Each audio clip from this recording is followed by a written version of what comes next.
So let me start our discussion with morality. What is morality? When we say morality, that is the distinction between the principles of what is right and what is wrong. In other words, pag sinabi natin morality, ito ay tungkol sa pagkakaiba ng tama at mali. Linawin ko lang po, ang tao lang po ang subject to morality. Ano ibig sabihin? Na ang tao lang po ang subject sa moralidad. Ano ibig sabihin nun? Na ang tao lang po ang ini-expect na maging moral sapagkat tayo lang po ang may kakayahang kumilala kung ano pagkakaiba ng tama sa mali. Yung mga animals and other living creatures, no, hindi po sila inaasahan na maging moral because they do not understand what is the difference between right and wrong.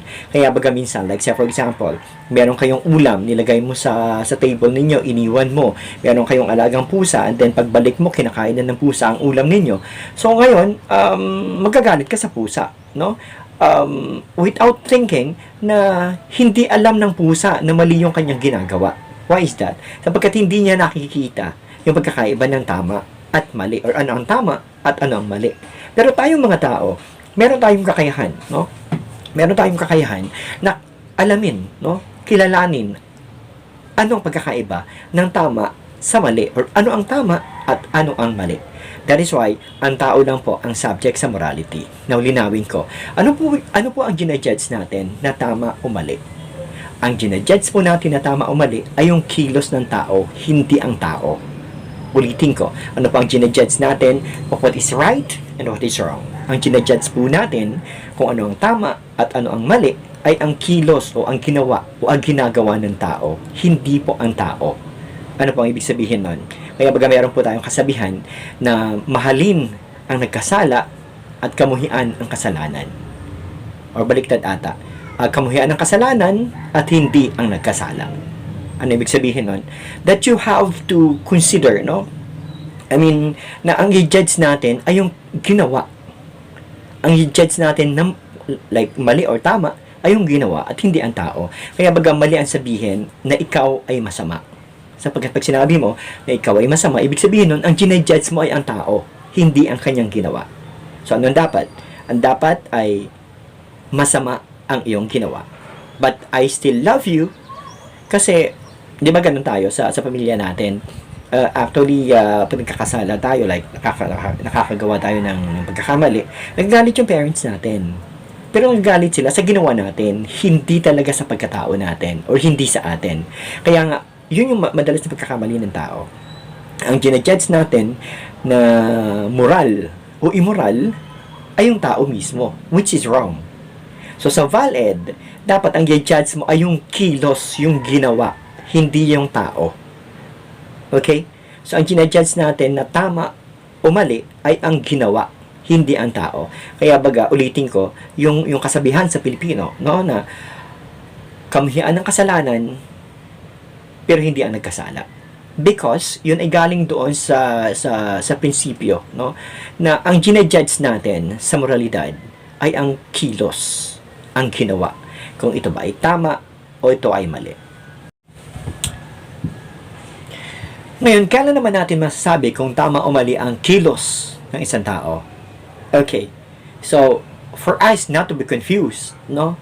Para masabi natin kung tama o mali, or moral o immoral ang kilos ng isang tao, ay meron tayong tatlong bagay na dapat i-consider.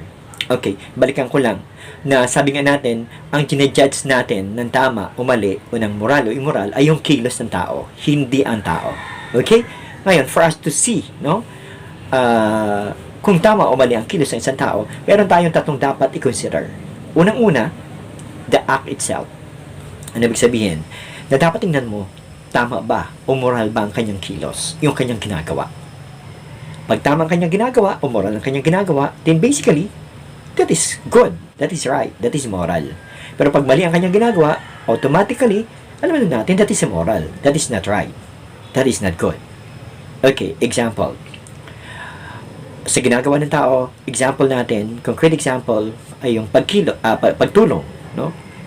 Pagtulong, automatically, ano natin tama? Okay? O di naman kaya, another example ng pagkilos o ginagawa ng tao, pagnanakaw. Basically, yung pagnanakaw, alam natin na immoral or mali. So doon pala sa number 1, sa act itself, makikita mo na kung tama o mali ang kilos ng isang tao. Okay? Pero hindi lang nagtatapos doon sa act itself, no? Ang dapat mong tingnan, aside from act itself o yung kilos mismo, yung ginagawa mismo, ang pangalawang dapat mong tingnan ay yung intention. Okay?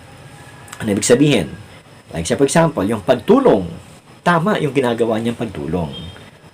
Kaya lang yung kanyang intention ay mali or meron siyang masamang intention. Kaya pala niya tinutulungan ay meron siyang masamang hangarin. So, sa pangalawa, kahit tama, no, ang iyong aksyon, kaya lang mali ang intensyon, mali na ang iyong kilos. Okay? So, ibig sabihin, dapat tingnan ang act itself kasamang intensyon. Pero hindi lang doon nagtatapos sa act itself at sa intention, yung dapat mong tingnan para masabi mo totally na talagang tama ang iyong ginagawa o tama ang iyong kilos. Ang pangatlong consideration na dapat mong tingnan for you to see, no, kung tama o mali ang ginagawa o kilos ng isang tao ay yung circumstances. Ano ibig sabihin ng circumstances? Pag sinabi natin circumstances, yan yung sitwasyon, yan yung kalagayan, yan yung panahon. Okay? Kaya bagay yung example ni Robin Hood. Alam natin kasi nung panahon, no, sa kwento ni Robin Hood, siya ay nabuhay sa panahon na merong kaharian na kung saan yung mga mahihirap ay masyadong kawawa. Sapagkat yung mga mayayaman, walang pakialam sa mga mahihirap. So ngayon, ang ginagawa ni Robin Hood, sa kwento ni Robin Hood, no? Ang ginagawa ni Robin Hood, ina-ambush niya yung mga mayayaman, pinagnanakawan niya yung mayayaman, pero yung mga ninanakaw niya na galing sa mayayaman, ay ibinibigay niyang tulong sa mga mahihirap. Okay. Kaya para sa mga mayayaman, siya isang magnanakaw, siya isang kriminal. Pero para sa mga mahihirap, siya isang bayani. Okay. So ngayon ang tanong, tama ba ang ginagawa ni Robin Hood o mali?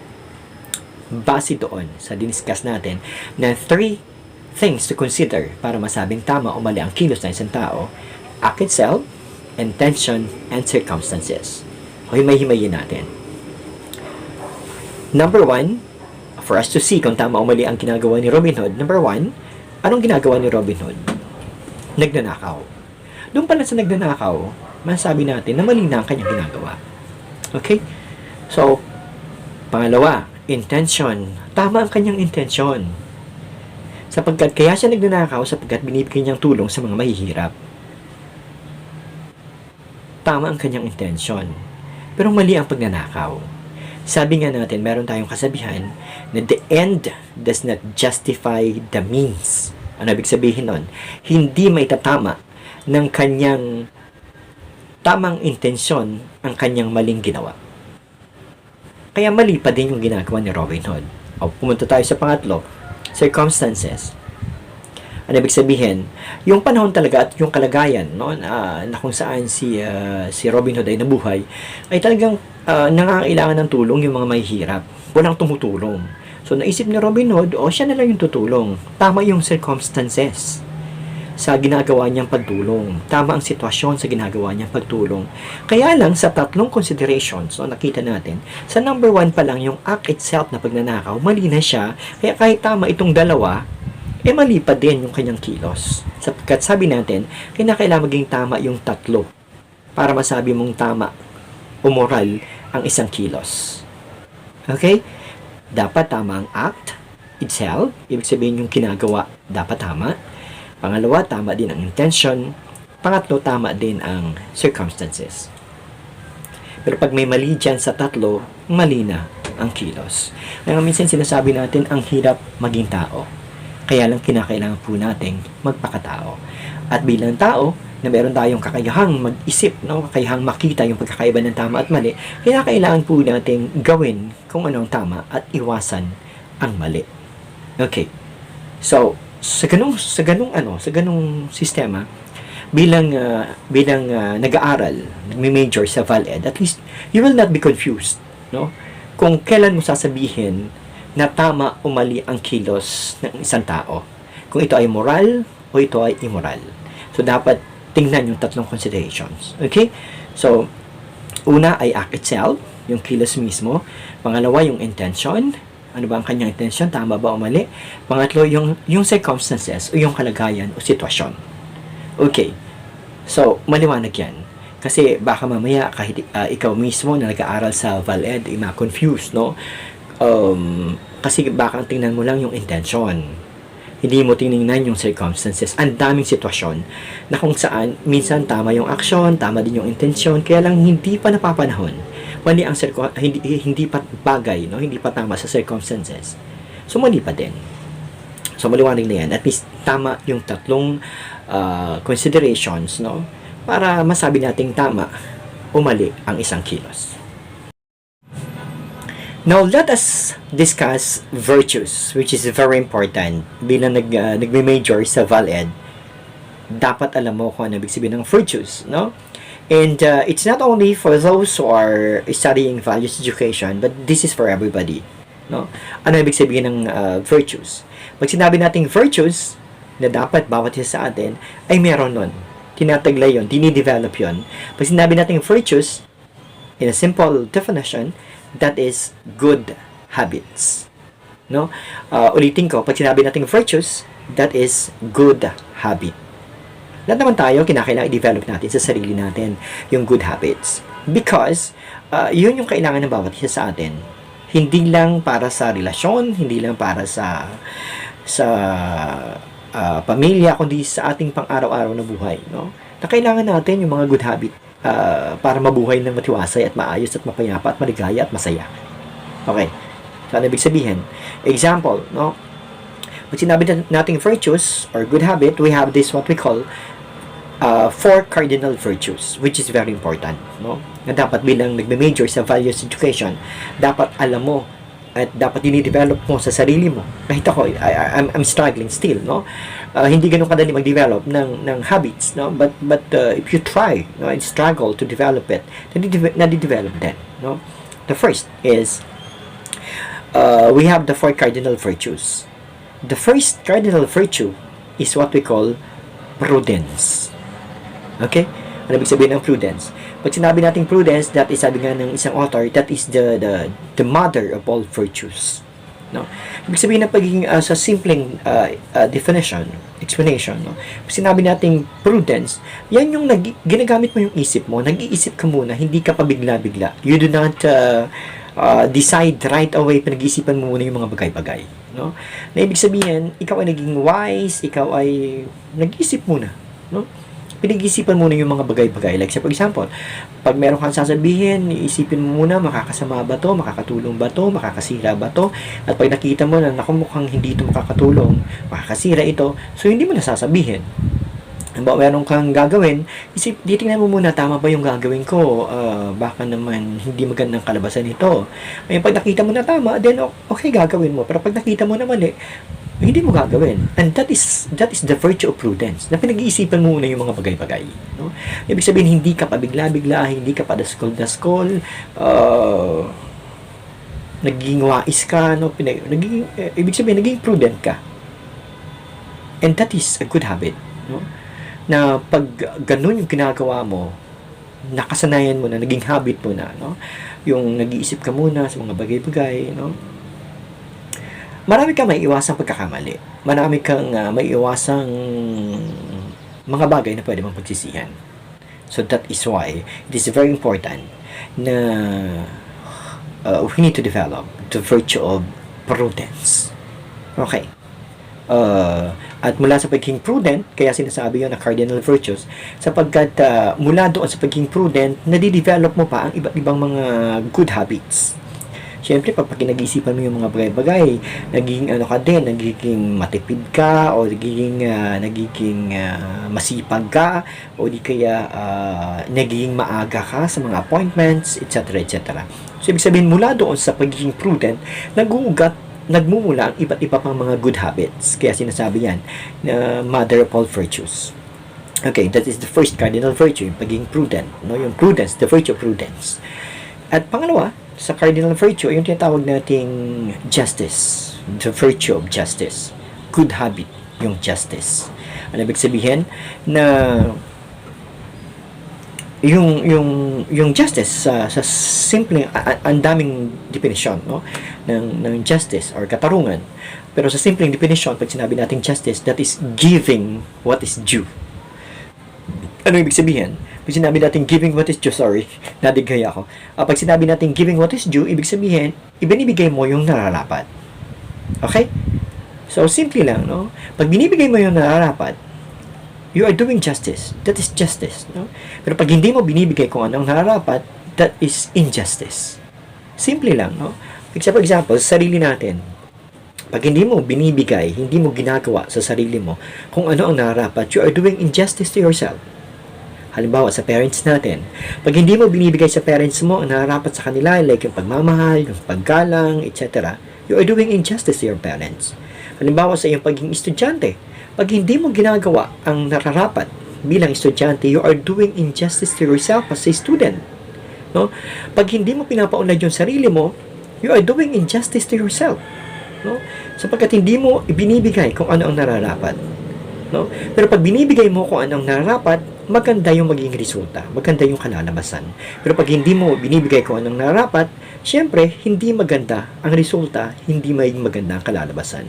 Kahit sa kapwa natin, pag hindi mo nire-respeto yung kapwa mo, which is due to every person, na dapat binibigay yan sa bawat isa, nararapat yan para sa bawat isa. Pag hindi mo binibigay yung respeto, hindi rin maganda yung kalalabasan. So, justice is very important. The virtue of justice is very important na dapat dinidevelop natin, especially yung mga nagpi-major sa ValEd, no? Dapat dinidevelop mo sa sarili mo yung virtue of justice. Pag sinabi natin justice, pagbibigay or ibinibigay ang nararapat. Pag nagiging habit mo na yan, no? Ibig sabihin, lagi mo nang gagawin na nasa sistema mo na. Yan yung pangalawang cardinal virtue. The number 1 is prudence, and number 2 is justice. And number 3 na cardinal virtue ay yung tinatawag nating temperance. Nag-isip ako. Temperance. Pag sinabi nating temperance, ibig sabihin nun, yan yung from the word temper, na bilang tao, it's a good habit, no? Na dapat may control tayo sa ating sarili. Na kaya nating kontrolin, may temper tayo, no? Kaya nating kontrolin yung ating mga sarili. Kasi kung hindi mo kayang kontrolin yung sarili mo, what will happen, no? Na gusto mong kumain na madami, kaya lang alam mong yung pagkain ay konti lang, na pag kumain ka na madami, maubusan yung iba, kawawa naman. So, kinakailangan mag-control. Hindi lang sa pagkain, kundi sa anumang bagay, no? Ikaw ay galit na galit. So, ang ginawa mo, pinagbigyan mo yung galit mo, hindi mo kinontrol yung galit mo, hindi mo kinontrol yung sarili mo, sinira mo yung bahay nyo, no? Sinira mo din ang bahay ng kapitbahay mo. Sinira mo din yung buong barangay. So, hindi maganda yung kalalabasan. My point is, napaka-importante na dinidevelop natin sa sarili natin yung virtue of temperance, which is very important. Ibig sabihin, dapat kaya mong kontrolin, no? Meron kang pag-control sa iyong sarili. And that is number 3. Number 4 na cardinal virtue ay yung tinatawag nating fortitude. Ano ibig sabihin ng fortitude? Pag sinabi nating fortitude, that is the courage to face difficulties. Ano ibig sabihin ng courage to face difficulties? Yan yung tapang natin, no, na harapin, no, yung mga mabibigat na bagay, yung mga pagsubok, which is very important, no? Like say for example, kahit kayo, no, I know it's not easy, no, hindi madali yung mag-aral. But because you already have the virtue of fortitude, kahit mahirap, nagpapatuloy ka lang. And that is what we call fortitude, no? Okay, so yung mga parents natin, like say for example, another example of fortitude, yung mga parents natin, kahit hirap sila sa paghanap ng pera para may pagpatuloy mo yung pag-aaral mo, sinisika pa din nila, no? Pinagpapatuloy pa din nila, hinaharap pa din nila yung kahirapan para may pagpatuloy lang yung pag-aaral mo. And that is fortitude. And I know that many of us, no, many of you develop that virtue of fortitude already. And that is number 4. Okay? So, linawin ko lang yung 4 na cardinal virtues. The first one is prudence. The second one is justice. The third one is temperance. At yung number 4 ay fortitude. Yung apat na yon, mula sa apat na yon, na good habit na yon, na virtues na yon, ay magmumula ang iba't iba pa at napakadami pang mga good habits. Kaya nga it is very important for us to try to develop that habit. Yung habit naman kasi nagsisimula yan sa isang beses, sa pangalawang beses, pangatlong beses, until finally, naging habit mo na. Sapagkat hindi natin makiklaim na virtuous na tayo or hindi natin makiklaim sa sarili natin pagka paminsan-minsan lang natin ginagawa, hindi pa yon matatawag na virtue, no? Sapagkat ang virtue, kinakailangan, isang karakteristik ng virtue, kinakailangan always mong ginagawa, lagi mong ginagawa. Pangalawa, dapat hindi sobra, hindi rin kulang. Sapagkat pag sobra, hindi na yan virtue, that is vice already. Ang kabaliktaran ng virtue is bad habit, no? Siyempre, pag sinabi nating virtue, good habit, ang kabaliktaran niyan ay yung bad habit, which is tinatawag nating vices, no? Yung vices, no? So, dapat, para matawag nating virtue siya, kinakailangan siya ay hindi sobra, hindi rin kulang. Pag sobra, you cannot call it a virtue. Pag kulang, hindi mo rin siya matatawag na virtue. So, dapat tamang-tama lang, saktong-sakto lang. Isa pa yan sa karakteristik, no, ng virtue, na dapat sakto lang at dapat lagi mo nang ginagawa. Kasi pag paminsan-minsan lang, you cannot call it a virtue. So, it is very important for every values education major na estudyante na dinidevelop. No? Try to develop that because ang mag-benefit naman yan hindi lang ikaw, kundi pati yung pamilya mo, yung makakasalamuha mo, and everybody. No? And you will be happy. No? Kung titingnan natin, no?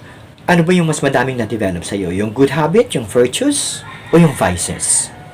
Nako, mahirap yun, no? Pagka na-realize mo na, hala, mas madami palang bad habit yung na-develop sa akin. Pero pwede ba i-unlearn yung mga vices? Pwede, no? Sapagkat naaral mo lang naman yun Ibig sabihin na-develop lang naman yun sa'yo. So, pwede mo siya i-unlearn. Ibig sabihin, pwede mo siyang baguhin. No? Pwede mo siyang alisin sa sistema mo. Okay? So, my point is, napaka-importante bilang values education major na dinidevelop natin yung virtues. No? Ang dami na rin mga good habit, no? Wala doon sa 4 cardinal virtues, magmumula pa doon ang iba't iba pa mga good habit natin like pagiging masipag, pagiging understanding, pagiging mabait, pagiging generous, pagiging lahat na, no, ng mga mabuting bagay. Kinakailangan dinidevelop natin yun. No? I know it's not easy, hindi mo yan ma-develop overnight, no? But slowly, no? As you struggle and try to develop that to yourself, no? Nadi-develop yan.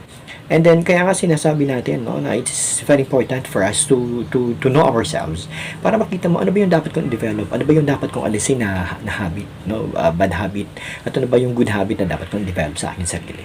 So, that's it.